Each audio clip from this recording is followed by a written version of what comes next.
Vendredi soir, après une journée printanière que quelques ondées peinaient à contredire, le temps s'est soudainement refroidi. Lorsqu'Alain Finkielkraut pénétra, lunettes au vent, la place de la République pour venir écouter les premiers mots du dernier né de la contestation française. À peine arrivé sur la place, j'ai été interpellé par un homme à peu près de mon âge qui m'a dit « Ah, on vient voir le petit peuple, quelle décadence !» À peine arrivé sur les lieux, un homme me dit « Ah, on vient voir le petit peuple, quelle décadence !» Mon épouse, qui était avec moi, a fusillé du regard. Ma femme, interloquée, le fusil du regard, il nous tourne le dos, après nous avoir tiré la langue. En réponse, il nous a tiré 2 fois la langue et il nous a ensuite tourné ostensiblement le dos. On ne se laisse pas décourager, on va à l'Assemblée générale, on entend 2 discours de 5 minutes chacun sur les méfaits de la consommation et du capitalisme. Donc vous n'êtes pas resté 1 heure. La 3e intervention ne nous intéresse pas parce qu'elle traite de problèmes d'organisation. On se promène, bon j'abrège, et très vite nous sommes interpellés par une personne qui nous demande de partir et qui nous bouscule. Je lui ai dit que je voulais rester, je n'en savais pas assez, je voulais comprendre et apprendre. Nous refusons à ce moment-là qu'une petite foule se forme et que des membres d'un serviteur interposé nous disent qu'il faut partir, nous partons. Bref, c'est ainsi que, protégé par un service d'ordre conscient qu'il ne pouvait laisser une poignée de participants s'essuyer la converse sur l'imperméable de notre Finky national, le philosophe reprit le cours de la conversation en s'écriant « Une réponse que l'on qualifiera de spontanée, mais aussi de peu propice à l'instauration d'un dialogue intergénérationnel qu'il développa quelques mètres plus loin par ces mots. Quelques mots marquant à la fois la fin du dialogue, l'échec de l'école républicaine, la mort de la philosophie, la défaite de la pensée et j'ai envie de dire la fin de l'histoire avec un grand H. On ne pouvait pas imaginer que fraîchement entré à l'académie, sa première contribution à la langue française serait gna gna gna gna gna gna gna. C'était une atmosphère de lynchage. Alors un mot sur le mouvement Nuit debout. Pascal Bruckner, le philosophe Alain Finkielkraut, que vous connaissez bien, s'est fait insulter et pris à partie place de la République. Quelle a été votre réaction ? J'étais outré. Je suis allé à Nuit debout quelques fois, mais dans la journée, voir ce qui se passait. Bon, il ne se passe pas grand-chose. Le mouvement perdure tout de même. Le mouvement perdure parce qu'il est porté par les médias. Plus on en parle, plus on l'oxygène. Il n'y a pas de volonté de renouveau démocratique, sortir des partis, sortir justement du système quel qu'il est dans ce mouvement ? Oui, il y a ça, bien sûr. Mais ça, on dit ça depuis 40 ans. J'entends ça depuis toujours. Quand j'avais 20 ans, vous voulez déjà refonder la gauche. Alors évidemment, ça a pris du temps. Donc, non, pour l'instant, c'est une ressucée des vieux discours de l'extrême gauche, qui d'ailleurs se partagent dans ses différentes composantes le maigre trésor des 200 ou 300 personnes qui palabrent chaque soir jusqu'à 2h du matin. On veut refaire le monde, on veut inculper Hollande, Valls, le FMI, le MEDEF, enfin bon, rien de nouveau sous le soleil, sauf c'est une création typiquement médiatique et surtout éminemment sectaire. L'anecdote avec Alain Finkielkraut en est la preuve. Ce sont des robespierristes qui veulent couper la tête à tous ceux qui ne pensent pas comme eux, c'est-à-dire à pratiquement 65 millions de Français qui se tamponnent comme de l'an 40 du mouvement Nuit debout. C'est une jeunesse intéressante en ce sens qu'elle est réunie, coalisée, dans la recherche désespérée d'une construction idéologique. Et on lui fournit des antiquités, des oripeaux, ce qui prouve bien qu'on est vraiment dans une postmodernité complètement vieillotte. Vous y avez été, vous, place de la République ? J'y suis passé hier. Vous y êtes passé ? J'y suis passé hier, de loin. Et ils loin. vous ont pas éjecté ? Ils m'ont pas vu.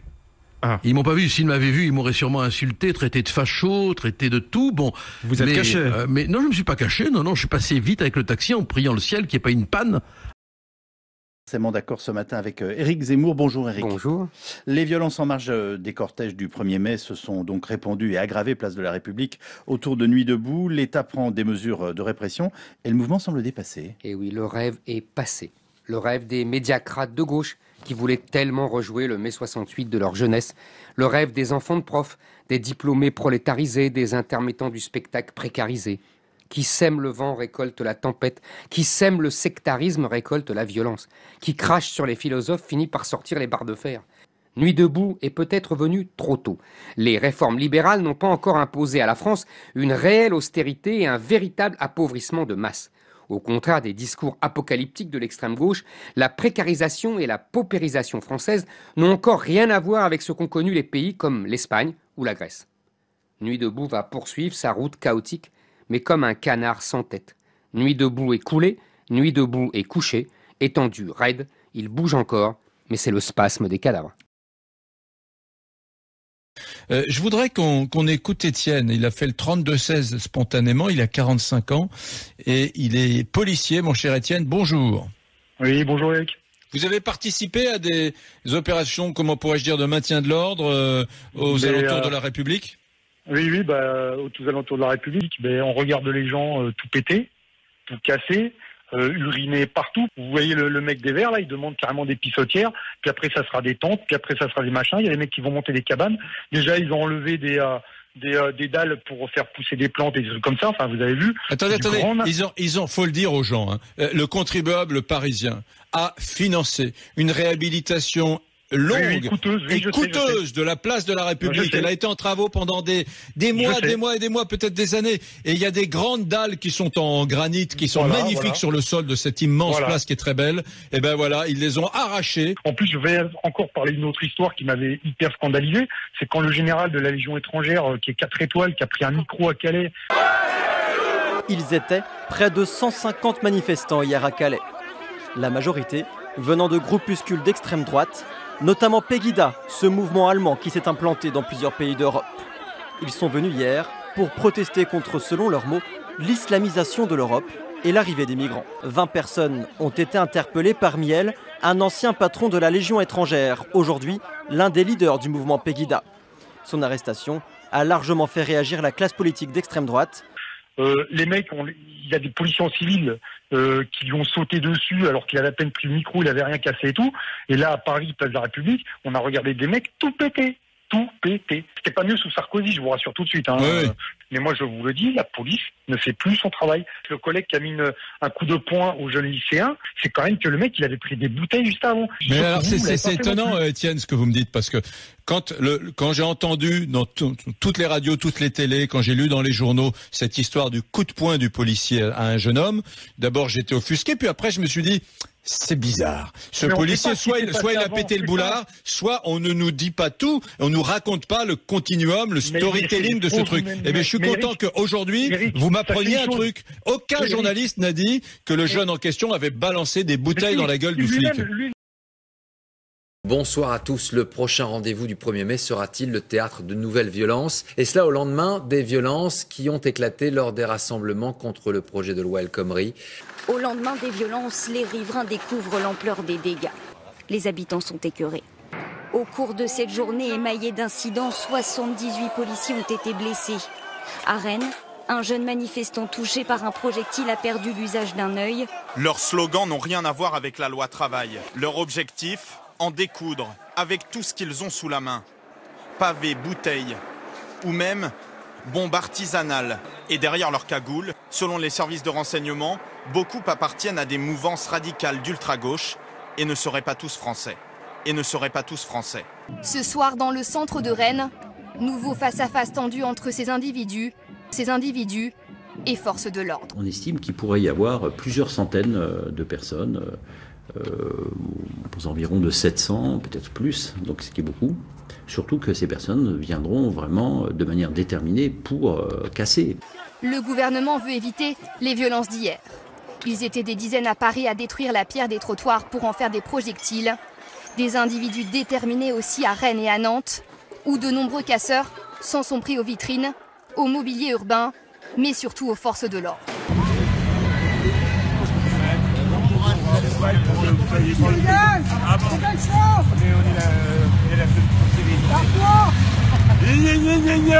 Pauvre conne! Pauvre conne!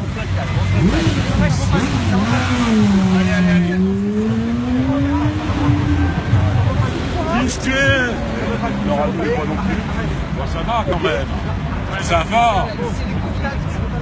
Écoute latin qu'il me faut, écoute latin qu'il me faut. Je parlais de 68 parce que ça fait partie aussi de vos références, vous les revendiquez. Vous n'êtes pas allé faire un peu d'agite-prop, en quelque sorte, de la provocation pour faire un coup et pour qu'on en parle, et peut-être même pour, d'une certaine façon, remettre en question ce mouvement? Vous dites ça pour parce que je fais mon métier de journaliste. Parce que vous faites votre métier, mais cette assertion est monstrueuse et beaucoup plus violente que la violence que j'ai subie. Latin qu'il me faut, écoute latin qu'il me faut.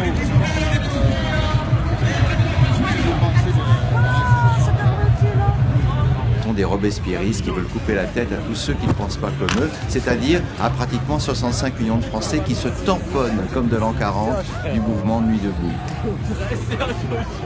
C'était une atmosphère de lynchage.